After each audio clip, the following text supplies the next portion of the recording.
करता हूँ मैं वंदना नत शिर बारंबार, तुझे देव परमात्मन, मंगल शिव शुभकार। अंजलि पर मस्तक किए, विनय भक्ति के साथ, नमस्कार मेरा तुझे, होवे जग के नाथ। दोनों कर को जोड़ कर, मस्तक घुटने टेक, तुझको हो प्रणाम मम, शत शत कोटि अनेक। पाप हरन मंगल करन, चरण शरण का ध्यान, धार करूं प्रणाम मैं, तुझको शक्ति निधान। भक्ति भाव शुभ भावना, मन में भर भरपूर, श्रद्धा से तुझको नमूं, मेरे राम हजूर। ज्योतिर्मय जगदीश है, तेजोमय अपार, परम पुरुष पावन परम, तुझको हो नमस्कार। सत्य ज्ञान आनंद के परम धाम श्री राम, पुलकित हो मेरा तुझे, होवे बहु प्रणाम। हे महाबाहो, निस्संदेह मन को वश में करना बहुत कठिन है, लेकिन असंभव नहीं। अभ्यास एवं वैराग्य से मन वश में किया जा सकता है। जप ध्यान सिमरन बार बार करते रहना, नित्य निरंतर सतत करते रहना अभ्यास है। संसारिक एवं स्वर्ग सुख की उपेक्षा करना वैराग्य है। स्वामी जी महाराज फरमाते हैं, सर्व कर्म ईश्वर अर्पण करना भी वैराग्य है। वे ये भी कहते हैं, परमेश्वर के साथ प्रीति भी वैराग्य है। ये कैसे? एक कन्या का विवाह होता है, प्रीति पति से जुड़ जाती है, बढ़ती जाती है, पुत्र पैदा होता है और अधिक प्रीति हो जाती है। मायके से प्रीति कम हो जाती है। कम होने को वैराग्य कहा जाता है। विषयानंद प्यारा न रहे, भजनानंद रुचिकर लगने लगे, तो ये वैराग्य है, भक्ति का पक्ष। दूसरा पहलू है भक्ति का साधक्षणु, जिससे आपकी प्रीति होगी, जिससे आपका प्रेम होगा, उसके बारे में आप सब कुछ जानना चाहोगे, उसे ज्ञान कहा जाता है। आप किसी मित्र के घर गए, बहुत प्यार है उसे, आपको भी। बहुत वर्षों के बाद उसके निवास स्थान पर गए हो। आज उसने बहुत बढ़िया बढ़िया चीजें बनाई हैं आपको खिलाने के लिए।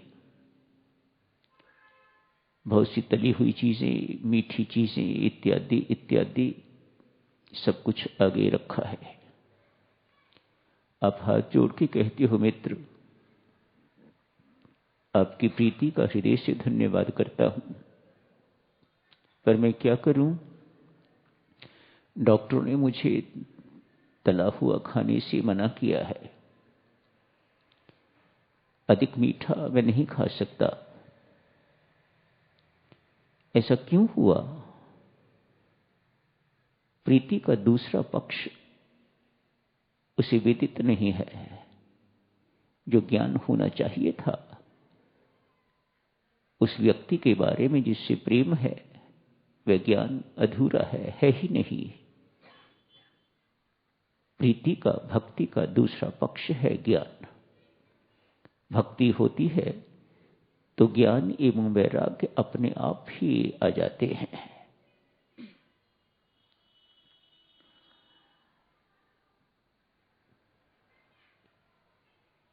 एक शिष्य ने गुरु महाराज से शिकायत की, महाराज बहुत कोशिश करने के बावजूद भी मेरा ध्यान लग नहीं रहा। गुरु महाराज ने फटकारा, मूर्ख, तूने कभी परमात्मा पर ध्यान लगाने की कोशिश ही नहीं की।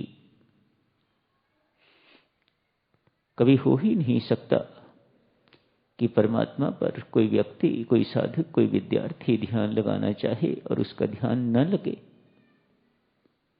तेरा ध्यान तो लगता है मकान बनाने में, तेरा ध्यान तो लगता है किस प्रकार से इनकम टैक्स से, टैक्स वालों से बचाया जा सके, सेल टैक्स कैसे बचाया जा सके, दूसरों की पीठ में छुरा कैसे घोंपा जाए। तेरा ध्यान तो लगता है दूसरे के साथ बदले की भावना किस प्रकार से बदला चुकाया जाए। इसकी ये हिम्मत, इसने ये कुछ मुझे कहा है, इन योजनाओं में तेरा ध्यान लगता है। कल कहाँ जाना है, परसों कहाँ जाना है, क्या वहां करना है, इन सब चीजों पर तो तेरा ध्यान बहुत अच्छा लगता है। परमात्मा पर सच मान, तूने कभी ध्यान लगाया ही नहीं। लगाया हुआ होता तो ये कभी ना होता कि तेरा ध्यान न लगता।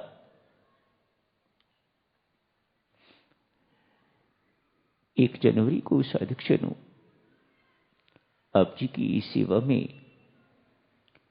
कुछ बातें अर्ज की थीं। प्रत्येक साधक को ब्रह्म मुहूर्त में जगना चाहिए। उस वक्त की गई उपासना अनंत गुना लाभ देती है, उसकी अपेक्षा जो दिन में किसी वक्त की जाए। उस समय का, उस बेला का लाभ लेना चाहिए। उस वक्त परमात्मा की अपनी प्रकृति में भी सत्व की प्रधानता होती है। परमात्मा की अपनी प्रकृति बहुत सहाय होती है। इसलिए सबसे पहले आपको ध्यान की तैयारी करनी चाहिए। आधे घंटे का समय ध्यान का रखिएगा। ध्यान में बैठने से पहले आपको शौच इत्यादि से निवृत्त होना होगा। इसी बीच साधक जनों इतने समय में 10-15 मिनट, 20 मिनट आपको लग जाते हैं शौच इत्यादि से निवृत्त होने के लिए। स्नान इत्यादि करने से इतनी देर में यदि आप बहुत अच्छे साधक हो तो आप अमृतवाणी का पाठ पूरा कर सकते हो। चाहते हो ना आप मेरा एक क्षण भी वृथा न जाए। इतने समय में क्या करोगे?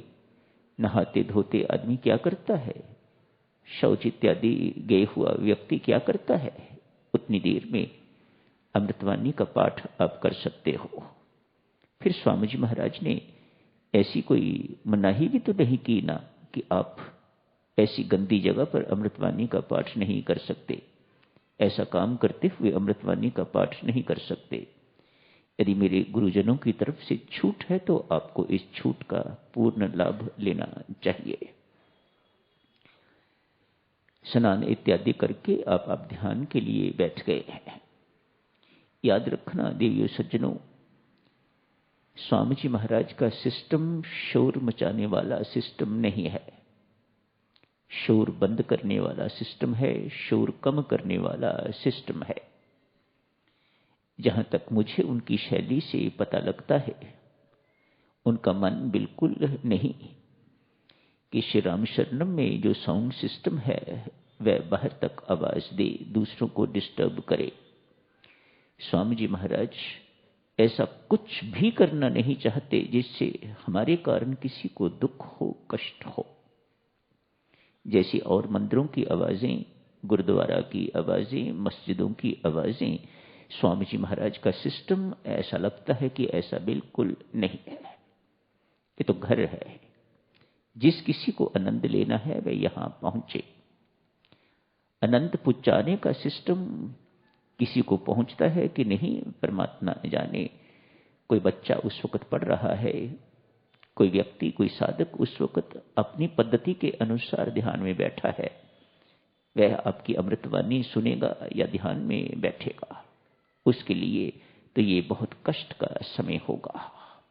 विद्यार्थी उस वक्त पढ़ेगा या आपकी अमृतवाणी का पाठ सुनेगा। अतएव साधक जनों, स्वामी जी महाराज के सिस्टम के अनुसार, उनकी शैली के अनुसार ऐसा ही लगता है कि उनका सिस्टम शोर न करने का सिस्टम है।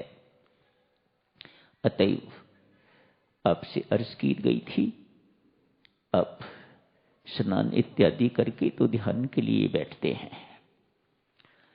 कुछ 1 मिनट साधक जनों, हर साधक को कोशिश करनी चाहिए उस वक्त ना मानस से कुछ हो, ना जीवा से कुछ हो, ना काया से कुछ हो। इसीलिए निश्चलता की बात, स्तब्धता की बात, शांत होने की बात आती है। बेशक आप कुछ मिनट के लिए 5 मिनट, 10 मिनट, ये तो अवधि तो सिर्फ विभाजन के लिए है साधक जनों, निर्धारित तो नहीं की जा सकती। आपको अपनी टेस्ट के अनुसार समय का चुनाव करना है। बहरहाल 5 मिनट, 10 मिनट शुरू के जरूर ऐसे कीजिएगा। कोई सोच न हो, विचार शून्य हो, आप न आपके हाथ न टांगे, शरीर हिल नहीं रहा, जिह्वा भी हिल नहीं रही। कठिन काम आप जी की सेवा में कहा जा रहा है। जिन साधकों ने करोड़ों की संख्या में जाप किया है, जिनकी जिह्वा को इस प्रकार का अभ्यास हो गया हुआ है कि जाप किए बिना रह नहीं सकती जिह्वा, उनके लिए 5-10 मिनट भी बिना जाप के रहना बहुत कठिन बात हो सकती है। मैं स्वीकार करता हूं। क्या करना होगा उस वक्त के लिए? जिन साधकों को इस प्रकार का अभ्यास है साधक जनों, आपको बहुत जल्दी जल्दी राम राम बोलने का अभ्यास है। तीव्र गति से आप बोलते हो। उस वक्त आप जी से निवेदन किया था, आप इसे लंबा करके बोलिएगा, गिनती छोड़िएगा ध्यान में। गिनती ध्यान के वक्त बाधा हो सकती है। अपनों से हिसाब किताब नहीं रखा जाता। इस वक्त वह अपनापन है, ध्यान का समय। आपकी तार इस प्रकार से, आपका तादात्म्य परमात्मा के साथ इस प्रकार से जुड़ा है कि माला आपके हाथ में होनी कोई ऐसी बुरी बात नहीं है, लेकिन गिनती जो है वह बाधा बनेगी। माला आपके हाथ में हो, आपको याद दिलाने के लिए बहुत अच्छी बात है। स्वामी जी महाराज ने कहा भी इसीलिए है, माला याद दिलाती है आपको राम राम जपना है। ये संगी है, ये साथी है। गिनती के लिए इसे प्रयोग करेंगे ध्यान में तो आपको कठिनाई पड़ेगी। हाँ, अन्य समयों में गिनती बहुत महत्वपूर्ण है, नहीं तो आपको कम से कम जितना जाप दिन में करना चाहिए वह आप नहीं करोगे। इसलिए गिनती अपने स्थान पर महत्वपूर्ण है। इस वक्त तो ध्यान की बात हो रही है साधक जन। लंबा करके राम बोलेंगे, अनेक बार न सही कुछ बार ही उस वक्त राम बोला हुआ पर्याप्त है। आपको पूर्ण शांति देगा, आपको पूर्ण संतोष मिलेगा, एक अद्भुत सा आनंद उन 10-15 मिनट में मिल जाएगा।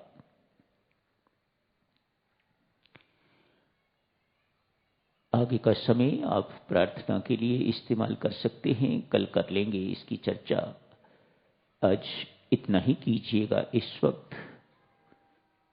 ये ऐसा नहीं कि सुबह ही किया जा सकता है, सुबह ही करना चाहिए। जब भी आप ध्यान के लिए बैठें आप ये सब कुछ कर सकते हैं, सब कुछ करना चाहिए।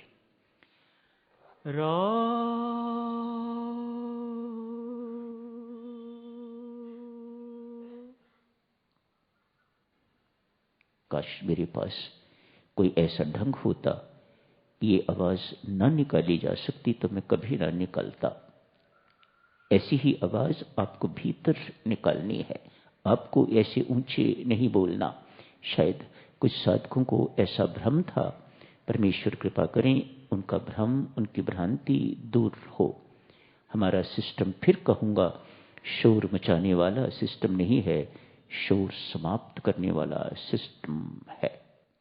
बैठ जाएं सीधे होके, करें पीठ सीधी, रीढ़ की हड्डी बिल्कुल सीधी, एक सीध में रखें, आंख बंद करें, देखें त्रिकुटी स्थान को।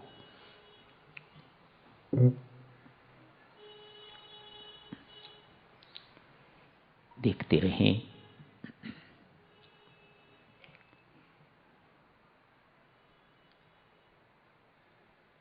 शाबाश।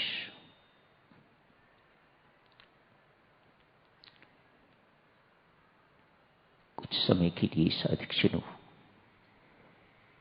मन को बिल्कुल निर्विचार करो। कल चर्चा चल रही थी, एक बार लंबा राम बोल के जब तक अगला राम बोलने की आवश्यकता महसूस नहीं करते उतना समय निर्विचार रहिएगा।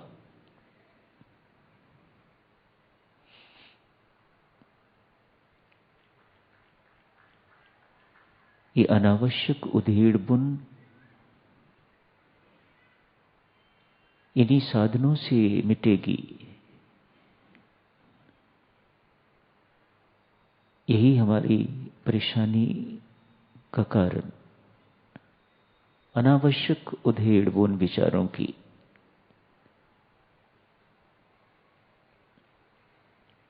अनवांटेड थॉट्स, वर्ल्डली थॉट्स, भौतिक विचार, संसारिक विचार,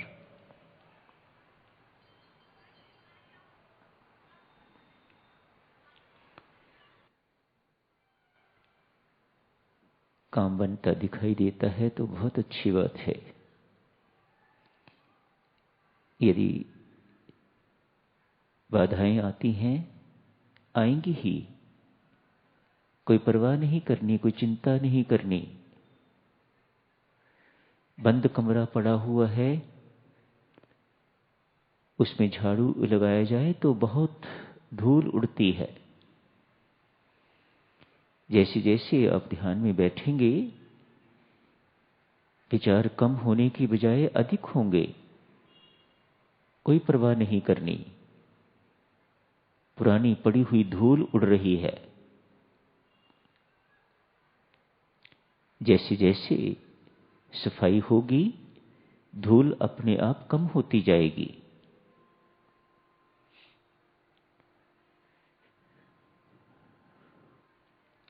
आगे आप परमेश्वर से प्रार्थना करने का समय अपनी असफलता को देखते हुए उदासी बढ़ रही है, निराशा भी हो रही है।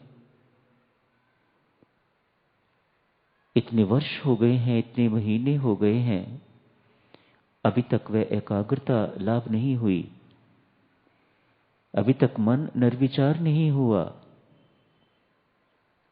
तो अब समय आता है प्रार्थना के लिए। प्रार्थना साधक जनों जरूर किया करो। जो चाहिए आपको आध्यात्मिक उन्नति के लिए, आध्यात्मिक उपलब्धि के लिए, उसकी मांग परमात्मा के सामने जरूर रखनी, निसंकोच रखनी।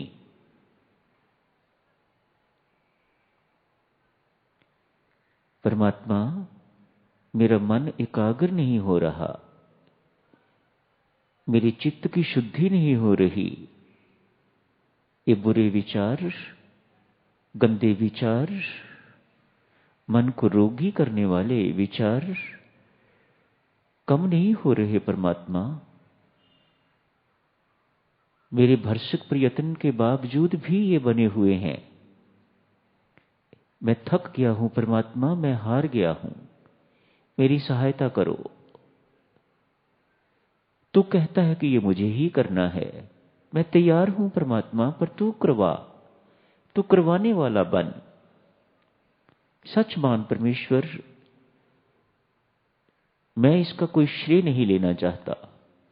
मैं ठोक बजा के कहूंगा संसार को, जब तक परमात्मा की कृपा नहीं होती तब तक सफलता नहीं मिलती।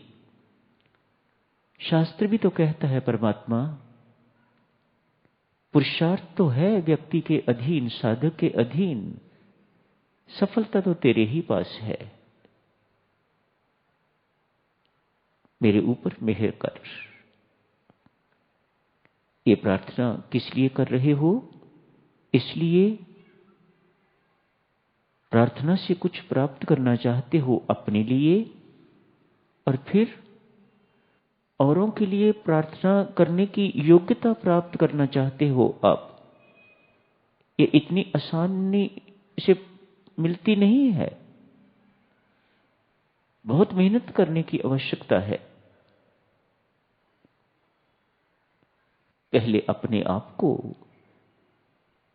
दुर्विचारों से रहित कीजिए, दुर्भावनाओं से रहित कीजिए, दुर्वासनाओं से रहित कीजिए, कामना शून्य कीजिए। फिर आपकी की हुई पुकार परमात्मा के दरबार तक पहुंचेगी। विनम्र बनाइए अपने आप को, अभिमान शून्य बनाइए अपने आप को, दीनहीन बनाइए अपने आप को, तब परमात्मा सुनता है।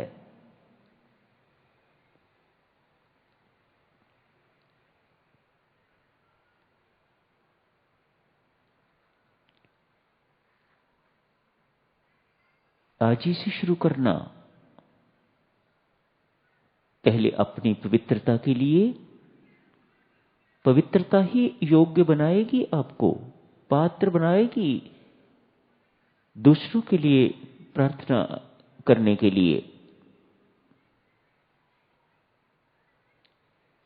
मन को मारना नहीं है साधक जनों, ये शब्द ऐसा नहीं है जैसे स्थूल शरीर मरता है ना। मन का पवित्रीकरण ही मन का मरना है। मन सूक्ष्म हो जाता है, दुर्विचारों से रहित हो जाता है, दुर्भावनाओं से रहित हो जाता है, विकारों से रहित हो जाता है, रोगों से रहित हो जाता है। ऐसे मन को ही सूक्ष्म मन कहा जाता है। ऐसे मन को ही आपके द्वारा वश किया हुआ मन कहा जाता है।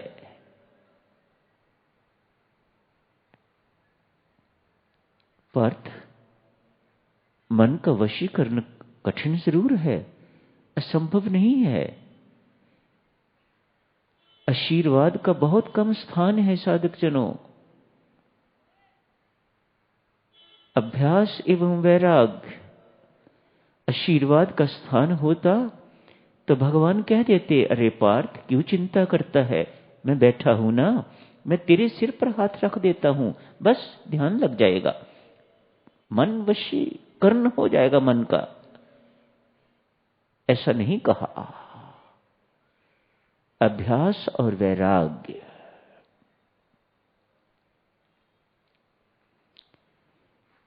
कपड़े की भूख नहीं मरती, नए नए प्रकार के भोजन की भूख नहीं मरती। इनके प्रति वैराग्य होना चाहिए देवियों सज्जनों। फैशन तो बदलता ही रहेगा, कितने का कपड़े इकट्ठे करोगे, क्या कभी तृप्ति हो पाएगी इससे? 10 सूट पहले हैं, 10 साड़ियां पहले हैं, आज 21वीं और खरीद ली है, एक सूट और हो गया। कुछ ही महीनों के बाद फैशन फिर बदलेगा, फिर मन लटकाएगा आपको नए फैशन का सूट खरीदने के लिए। ये सिलसिला चलता ही रहेगा। यहीं से वैराग्य शुरू होगा तो आगे बड़ी बातों के प्रति भी वैराग्य होगा। अभी तो आपने छोटी छोटी बातों से ही शुरू नहीं किया, बड़ी बातों का कैसे सोच सकते हो?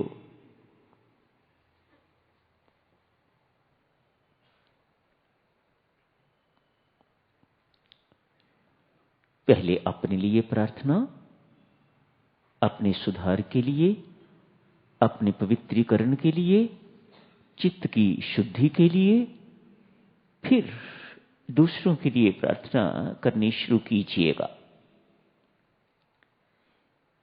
जो साधक परमेश्वर की कृपा से कुछ उपलब्ध कर चुके हुए हैं, उनसे निवेदन है कि वे तत्काल दूसरों के लिए ध्यान के समय प्रार्थना करनी शुरू करें, दूसरों के लिए मांग करें। किसी के घर गरीबी है, धन का अभाव है, कहिए परमात्मा से, परमेश्वर मैं धन का अभाव मिटाने के लिए इसलिए प्रार्थना कर रहा हूं, उस बिचारी का, उस परिवार का भजन पाठ छूटा हुआ है, सारा का सारा ध्यान उनका धन के अभाव पर है। परमात्मा इसलिए तू मेहर कर, इस तरफ से उनकी चिंता दूर हो जाए और ये चिंता लग जाए कि अधिक से अधिक भजन पाठ किस प्रकार से किया जा सकता है, कैसे बढ़ाया जा सकता है। ऐसी सुंदर प्रार्थना सुंदर भावों के साथ परमात्मा के दरबार में रखिएगा। आपकी कोई प्रार्थना दूसरे साधक को भौतिकता से संपन्न करने वाली न हो। लगे बेशक ऐसा ही जैसी भौतिक चीज आप मांग रहे हैं, लेकिन उसके पीछे आपका उद्देश्य, आपकी भावना बहुत उच्च एवं पवित्र होनी चाहिए। हर चीज आपकी इसी प्रकार की होनी चाहिए जिससे वह व्यक्ति परमात्मा की कृपा का पात्र बन सके। ऐसे लोग भी होते हैं जो ऐसे प्रश्न कहते हैं, पुत्र के घर संतान नहीं, उधर पुत्री के घर संतान नहीं, बावरे से हुए क्या मैं इस जीवन में कभी दादा और नाना नहीं बन पाऊंगा? ऐसे लोग हैं। आपको पता लगे कि ऐसे लोग हैं तो ऐसे लोगों के लिए परमात्मा के दरबार से प्रार्थना करो, परमात्मा मेहर कर इनके ऊपर, ये क्या चाह रहा है? क्या दादा नाना बनना ही जिंदगी की सबसे बड़ी उपलब्धि है जिसके लिए ये रो रहा है, जिसके लिए ये इतना ललायत हो रहा है? मेहर कर परमात्मा, इसके अंदर से ये गंदी कामना निकाल दे, या फिर कृपा कर, इसका भजन पाठ छूटा हुआ है, इसकी सारी की सारी एकाग्रता तेरे पर नहीं, इसकी सारी की सारी एकाग्रता उस पर, कभी यहां जाता है, कभी वहां जाता है, कभी तहां जाता है, कभी वहां जाता है। मेहर कर परमात्मा, जो तुझे उचित लगे परमेश्वर तेरे दरबार में अर्जी रखती है। स्वीकार करना ना स्वीकार करना परमात्मा तेरे अधीन है। मुझे कुछ बता, मैं क्या कर सकता हूं? परमात्मा से पूछो, परमात्मा तू चाहे तो मैं उस व्यक्ति के लिए 5 अमृतवाणी के पाठ रोज उनका पुण्य तुझे दे सकता हूं, तू उसे दे। मेरे पास तो कोई हिसाब किताब नहीं है कैसे दिया जाता है, तू दे सकता है। मैं तेरे चरण शरण में समर्पित करता हूं। 5 अमृतवाणी का पाठ जो उसका पुण्य है परमात्मा, वह मैं तुझे देता हूं, तो उसे दे, ताकि उसका ये पाप जो उसे बार बार उसके मन को प्रेरित कर रहा है इस भौतिक कामना की पूर्ति के लिए परमात्मा, वह उसका पाप शिथिल हो जाए, वह उसका पाप नष्ट हो जाए। ऐसी उच्च भावना वाली प्रार्थना परमात्मा के दरबार में कीजिएगा औरों के लिए।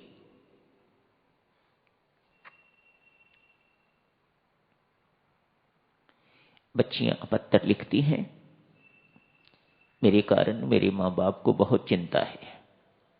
ये उनका कहने का ढंग है, मेरा विवाह जल्दी हो जाए। होशियारी के पत्र हैं ये, कोई बात नहीं, ठीक है। आपको ऐसा पता लगे,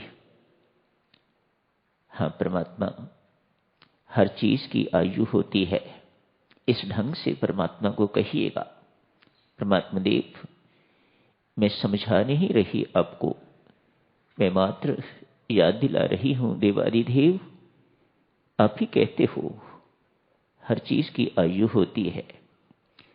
जिस आयु में पढ़ाई हो सकती है उसी में व्यक्ति यदि पढ़े तो कुछ बन जाता है, बूढ़े होके पढ़ाई नहीं होती। हाँ तेरा अपना विधान है परमात्मा, तूने निश्चित कर रखा है कि अमुक लड़की का विवाह कब होगा, किससे होगा, कहां होगा, हमें पता नहीं।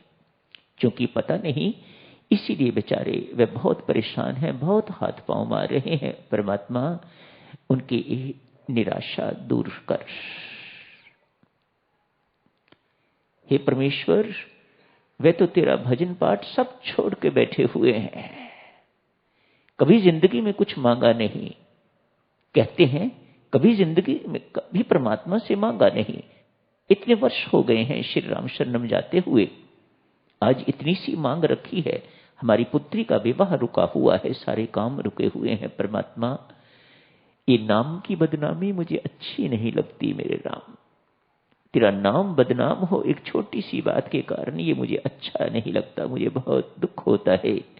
मेरे परमेश्वर मेरा दुख दूर कर और उनकी निराशा दूर कर। इस प्रकार से सुंदर शब्दों में, इससे बेहतर शब्दों में मैं तो अच्छे शब्द बोल नहीं सकता, पर आप तो बहुत अच्छे सुंदर शब्द बोल सकते हो, कह सकते हो परमात्मा को। अभी से शुरू करो सत्क्षणों, समय व्यर्थ न जाए। राम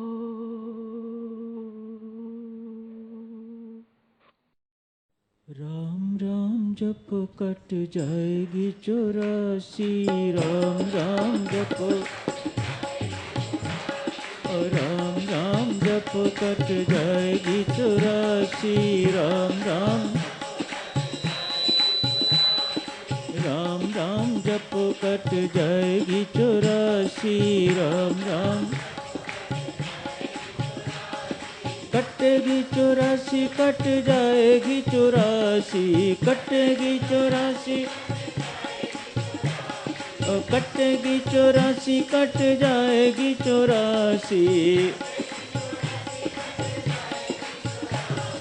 राम राम जप कट जाएगी 84, राम राम जप कट, राम राम जप कट जाएगी 84, राम राम जप, राम राम जप कट जाएगी 84, राम राम जप, राम राम जप